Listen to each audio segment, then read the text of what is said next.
Welcome to the Business Transformation Pitch. I am Greg, the CX goalkeeper, bringing you conversations where transformation, leadership, and customer experience meet to create real impact. Did you know 80% of regular listeners haven't subscribed yet? If you enjoy the show, support us by hitting the subscribe button. I promise we will keep raising the bar with the guests, ideas, and strategies that really matter to you. Because in business, just like in football, this conversation could be the game changer.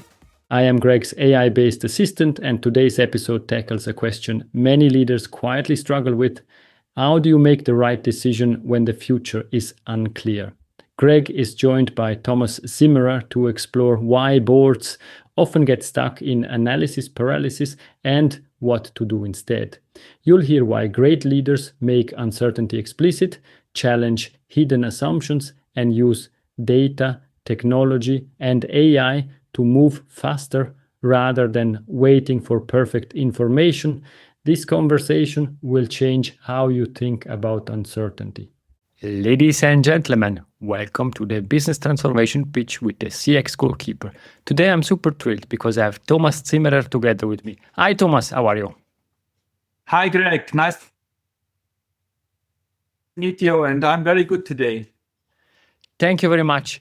And today I'm looking forward to our discussion. We are going to discuss how boards make smart decisions when nothing is certain. And I think Thomas is the right person to ask this question because he's supporting a lot of different boards, is everywhere, flying through the world to support and explain how to cope with these VUCA words, in particular in relation to artificial intelligence. But as usual, before we deep dive into this discussion, now it's time for the top player presentation. Thomas, if your career were a soccer match, what would be your biggest goal so far, and why does it matter to you? My biggest goals are helping boards and leadership teams in this uncertain world to come from actionism, which is seen very often at the moment, to a really focused approach. And in this uncertain world, a lot of topics on the table. And so they try to really hand all the balls which are in the air. And that really leads to a lot of noise, but not really to a clear focus. And that is what I'm working with them, to make a clear vision of the future and then have a clear framework where you can decide fast and bold. Thank you very much. And in one simple sentence, what's your mission today? And when it comes to helping leaders and boards make better decisions under uncertainty? So I really want to help the boards and the leaderships. And that is really the topic, how to make fast and accountable decisions in this uncertain world. What most of them do is wait for more clarity and avoid the decisions and push back the decisions. But as the world is moving so fast, speed is still king. But not only speed, on the other hand side, also really come to a conclusion and then in the end decide on an uncertainty where you never have 100% of information you would always like to have to make a decision on a 100% basis. But that's never there. And that is what we deal with us in all our life, as future is pretty unpredictable. I think it's not a topic only for the boards, but it's also a topic for us as employees, employers, and also family members. But now let's really deep dive into this topic, how boards make smart choices when nothing is certain. You already shared that this analysis paralysis is a topic, and now it's even worse due to the speed of change. Many leaders feel unsure when the future is unclear. In a very simple word, what does making good decision under uncertainty really mean? The most important thing is that you make explicit what you don't know. Because most of the decisions are based on hidden assumptions, which are not put on the table. And a lot of leaders don't want to show that they don't know everything. And they always want to show they can predict the future, they know everything. And then there are so much hidden assumptions which might lead to a wrong decision. And what is really key is to put this uncertainties, these things you don't know, on the table, make them visible and also manageable, because there are some parameters which might change if they become clearer, which also might need to readjustment of the decision after a certain period of time. That's very interesting.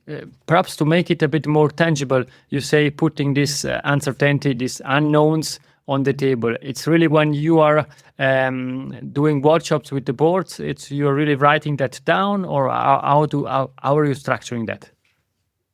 We are really figuring out the two things.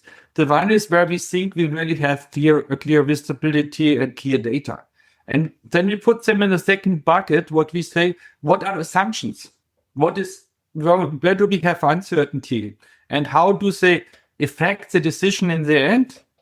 And also, of course, you do assumptions of future, which leads to a decision where you say, if the parameter changes, we have to revise or rediscuss the decision again, or most of the times only a little bit readjust it. And that is really what we put together, because then you really definitely exactly know how the decision was made. And then you also have this full ownership also of the invisible assumptions, which are then brought to the table. It's really interesting, and I think we should double click on two topics. The first one is data.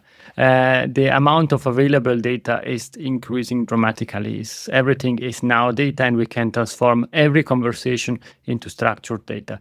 Technology and data are everywhere now. How should leaders use technology to support decisions without letting it confuse or slow down? Data is really a big foundation, and especially in the area of AI, we can handle this huge amount of data and can also turn them into insights. But in the end, you should not have more answers, but it really gives you a comparison on a really more detailed level. What it really, if you put data together with AI, you have this new beauty that you can run a lot of scenarios and testing these scenarios, and then you can weigh the trade-offs, what is the outcomes, to bring down the complexity of the final decision in the board. And that is really the beauty of data on the one hand side and of the technology on the other hand side, which should give you in the end a short list of 1 to 3 options, but also all the criteria which have been assumptions for the options, that you can really weight them. And then it's in the end with the people again in the board, that they say we override the one against the others, and then we decide between the 2 or 3 short listed options, where AI calculated the scenarios, where the data was the fuel who brought them up, and then you can make the final decision compared to what is the future vision of the company. But coming back to data, in the past, we had a lot of decisions which have been on a very high aggregated data only. And of course, it was only a very certain part of data which then led to a final decision. Now we can take a lot of data. So not small data, we can really take big data, but you have to select the right ones and put them or challenge the scenarios against them. And that is the new beauty. I want to add one more sentence, because I really hear very often from boards, our data is not good enough. The first thing before we talk about technology, about making decisions based on data, and then on the end, really go to an AI-driven world, they say we have to do a data cleansing project or a data structuring project, data management project. And in my opinion, that's not the right case, because every company has data like hell already today. Imagine how much databases you have. Imagine how much machines you run in the shop floor. All of them are producing data every second. And my advice is start with what you have, and of course focus on having better data tomorrow. And of course focus on closing gaps where you are missing insights at the moment. But you have enough to start and to go the 50% of the road before you really reach a point where you say data is missing. And creating a new data warehouse, it takes a few years, and therefore they would delay then even more all the different decisions without sharing your secret. But I would be really interested. You mentioned often the topic scenario. You're using scenario analysis. You're doing data analysis, available data analysis. Which tools or frameworks are you using with the boards in order to reach these decisions? I always use the tools which are already in place in the company. So I don't exactly what you said before. I don't want to wait for a 1, 2, 3 year data warehouse project. Every company I deal with, and I deal with companies mid-size, 100 million, up to the big ones, which 10 billion, 15 billion, all of them already have IT stack. And all of them have already some capabilities to handle data. So that is, I really go with that, what they have. And then we take it from there forward, because you need the first success stories. You need the first lighthouses pretty quick. You cannot have a pre-project or a preparation project that takes you 6 or 12 months, especially not if you work with the board itself. They want to have a better world, a better decision framework, at least in the next 4 weeks. And therefore, we work more with the methodology, how we do that. And of course, with the mindset and the assumptions we use to make the decisions.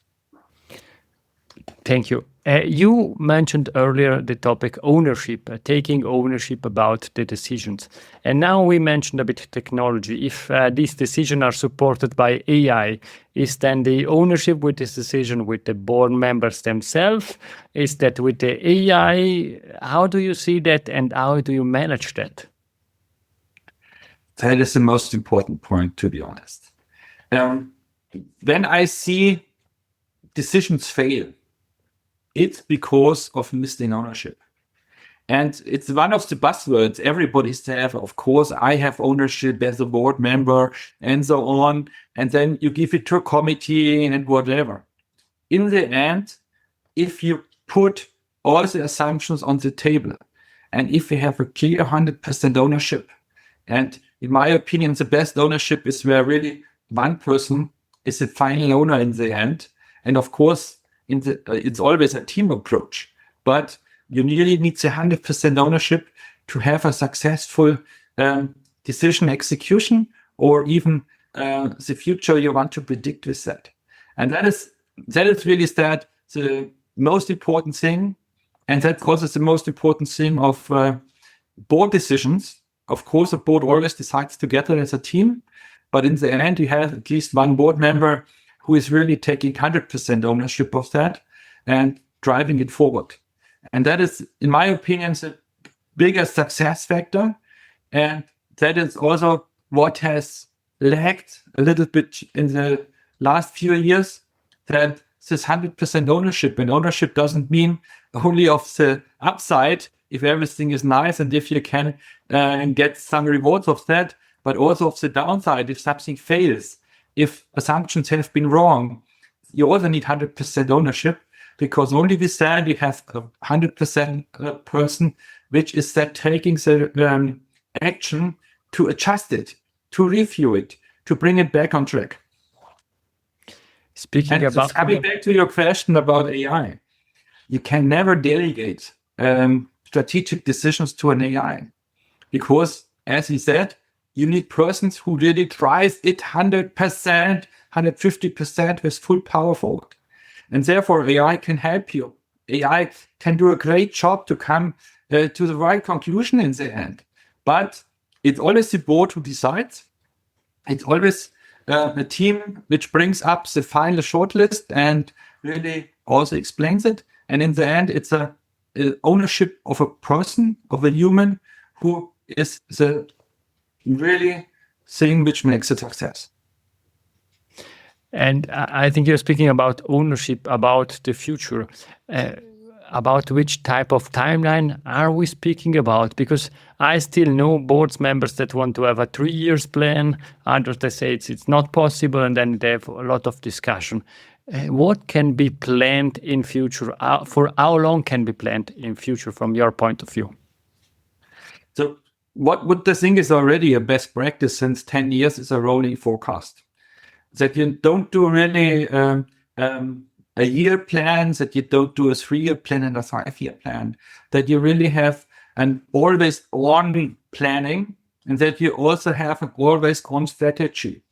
When I was in the board, I was used to this 1 year offsite where you have been with the board members for 3, 4, 5 days in a hotel, and then you created the strategy at least for the next year. But normally you did it all 3 years in a more bolder version for the 3 to 5 year strategy. I think that is past and that is gone. But really being clear on that, not on a future vision. That's a different story. You need a board needs a clear vision where they want to be in 5 or 10 years. And that is the North Star where you are aiming to. But the strategy, how to really get there, is in this VUCA world we are today, you can't predict 3 or 5 years.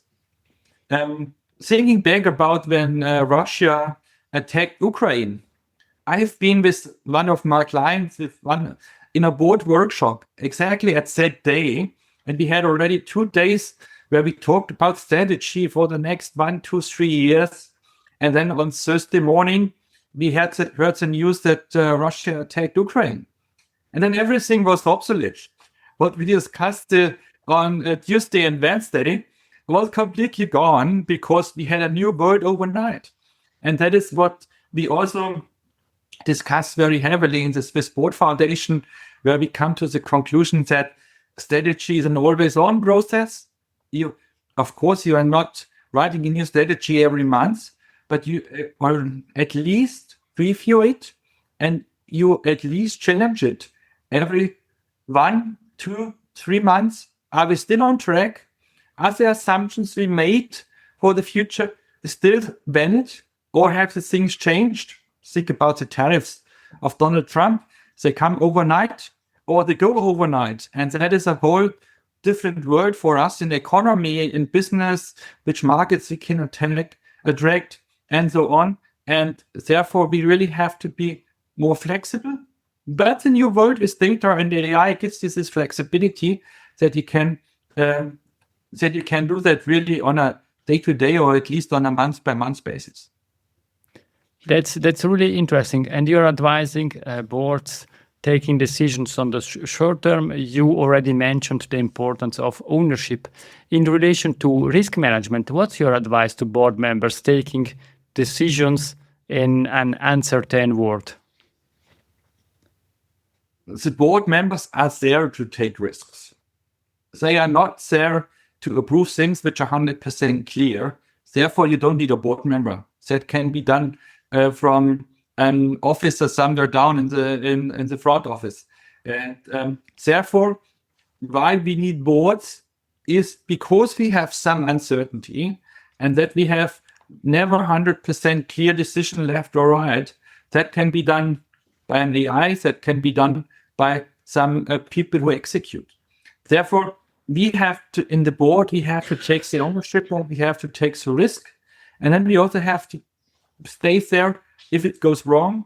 And I think we can also learn from the Silicon Valley, where you say, yes, I have 10 big bets, and if 9 fail and 1 becomes a success, we really made a good job. In Europe, we more thinking the other way around. You have to have 10 big bets where 9 have to be a success, and maximum 1 is allowed to fail. But that is something we really have to also be clear that board members are not magic. Board members are humans. Board members can decide on data. Board members can decide on assumptions. And therefore, the one decision can be good, the other decision can be bad. But the worst decision are the decisions which have not been made, which have been postponed. And I also see that very often, that if we don't have 100% certainty, The decisions are postponed to the next meeting. Can you please give me that data? Can you analyze this scenario again? And then you postpone it from meeting to meeting to meeting. And that is, in my opinion, the biggest risk in this fast-moving world. It's better to take a not 100% good decision now than taking no decision, because that is one of the highest risks, which are not there in the risk matrix, or the risk of doing nothing. And you can see it in a German magazine about risk management, an article which was launched last week about risk management, where I'm talking exactly about that. The highest risk is the risk of doing nothing. I think that's extremely important for every company to continue the journey and to work to do, because competitors are not far away, are one click away at maximum. And therefore, I am really keen to go to the second half of this game about speaking about real use cases. Can you share a real story where a leadership team had to make a big decision with limited information? What went well and what helped them to move forward? I have a lot of these examples. The biggest one is really two of my clients where we really jumped into the AI world pretty early. One of them did it 2 years ago, and one of them even did it 5 years ago, where we made bold decisions on going full speed on AI first. Today, everybody is talking about the topic, but even today, most of the companies are going there into that world very slowly. And as you said before, other companies, other countries are moving in lightning speed. And both of the companies didn't know exactly what will be the outcome, but they made bold decisions on investments which have not been planned in both of them. The 2 billion company was really going in investments in 1-digit millions, which have not been in the books, in the plannings. The other company, which was a 6 billion company, even got in a 3-digit investment, 3-digit million investment of AI, which was also not planned in the books, but of course, but in the end, the board approved it. And both of them were very uncertain what will be the outcome of this huge investment. And both of them said, we are 100% convinced that that is the future. And we are 100% convinced that that will be our strategic competitive advantage in the future if we are first mover in that. And that was really also big decisions, really, from boards, which really saw what is the North Star, where we want to go in 5 to 10 years, how should the company look like? And say, it was not a business plan. You said, I invest 5 million and I see exactly this return of invest. Or I invest 100 million and I see exactly that return of invest. But the board members were convinced that there is a return of invest. And even in this fast-moving world, of course, all these investments are triggered in the future. If you decide today, maybe the project will be implemented in hopefully 3 months, 6 months, until it really comes to life, until you really have it in the day-to-day work of the people. It's 3, 6, 9 months in the future, and it will last then, and it will pay back then for a few years. And therefore, nobody can really know exactly what will AI pay back in 3 years or in 5 years. But this board really saw that that is the future, and that is the key for competitive advantage. And then, of course, we were also lucky to find the right use cases to have these lighthouses where you had big paybacks, where you had big competitive advantages created even in the first few months. And now after 1, 2, 3 years, we already see that both companies are front runners in their markets because they are much faster, they are much better in innovation than others because they have set the foundation earlier. But the first decision wasn't perfect.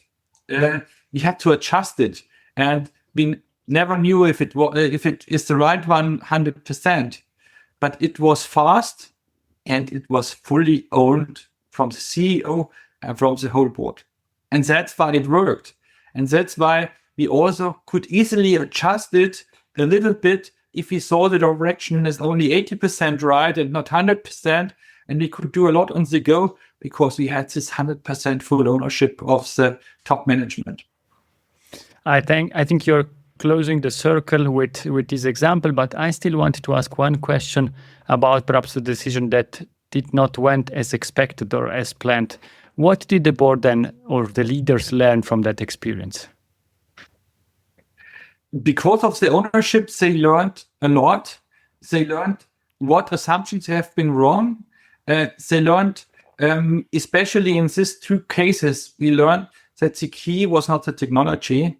The key was really the enablement of the people. And in both companies, we had big initiatives to enable the whole workforce. And not like a lot of other companies do only for one department or to a certain group of people. We really said we have to go 100%. We have to take everybody with us, even the blue collar workers, which also have a lot to do with data and with AI in the machines they are running and the robotics they are handling every day. And that we learned not at the very first beginning, because that was a sub-project we implemented not at the very first beginning, but we saw very early that that's a need. And then we really saw we have to adjust. At the beginning, of course, we were focused on use cases and on technology to set the foundation. But after a very short time, we saw the key is the people. How do we open their minds for new things coming, for change, for disruptive innovation, and also giving them the comfort and convince them that this is allowed to bring to the table. And that is also honored by the top leadership if you bring that to the table. And we all know that it's not a given in all the companies to really ask for disruptive changes or even put them as a discussion on the table. And that is what really changed and what we learned on the go. And even at the beginning, we talked a lot about investment in technology. Thank you very much, Thomas. We are coming to an end of this game, but at the end I have some penalties for you. Quick fire round with quick answer. Who is your role model in business? My role model is really making bold decisions and no fear of change, even if you can't really prove it 100%. Your transformation superpower? Accountability and ownership. Your favorite workplace vibe? Open for change, hungry for a bold future, and willing to change. The toughest challenge that you have beaten in business? That this clarity sometimes causes popularity. So you not always get friends, as said, making bold decisions and bringing everything clear to the table. And one daily habit that helps you make better decisions? Looking which decision I'm postponing and why I'm postponing it. Now we are coming to Thomas' golden nugget. It's something that we discussed or something new to leave to the audience with. My message is certainty about the future was always a lie. We always thought we can predict the future in a strategy, in a financial forecast. And it always came different. Of course, sometimes we met it by 80%, 90%, or even 130%. But long before technology, future is not predictable by definition. Nobody knows how the weather will be in 1 week. Nobody knows how stock markets go up and down. And nobody knows how political things change in 6 or 9 months. And that is what really drives me. And that is where you say you always have this uncertainty. What has changed now is speed. And that is what we really feel. that the things change faster. And that means that fewer parts stay stable for the future and for long. And that makes this uncertainty more visible, more feelable. And that's why we bring it now to the table. So the strong leaders don't need 100% certainty. And will never be there. Strong leaders make decisions in uncertainty, but putting the uncertainty as an explicit topic on the table and also speak it out.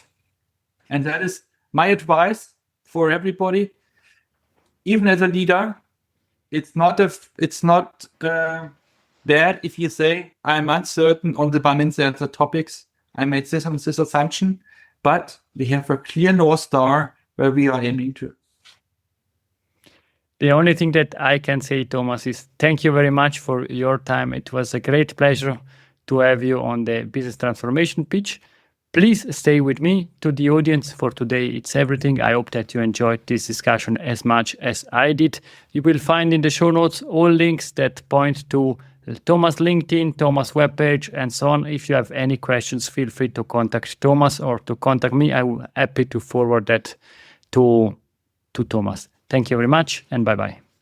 Thank you for the great questions. What a pleasure to be with you. Thank you. That's all for today. If you enjoyed this episode, please spread the word. It really helps. And remember, 80% of regular listeners haven't subscribed yet. If you enjoyed the show, the easiest way to support us is by hitting that subscribe button. I promise we will keep raising the bar with the guests, ideas, and strategies that matter most to you. Until next time, never forget, we are not in B2B or B2C, we are in H2H, human-to-human environment. Thank you.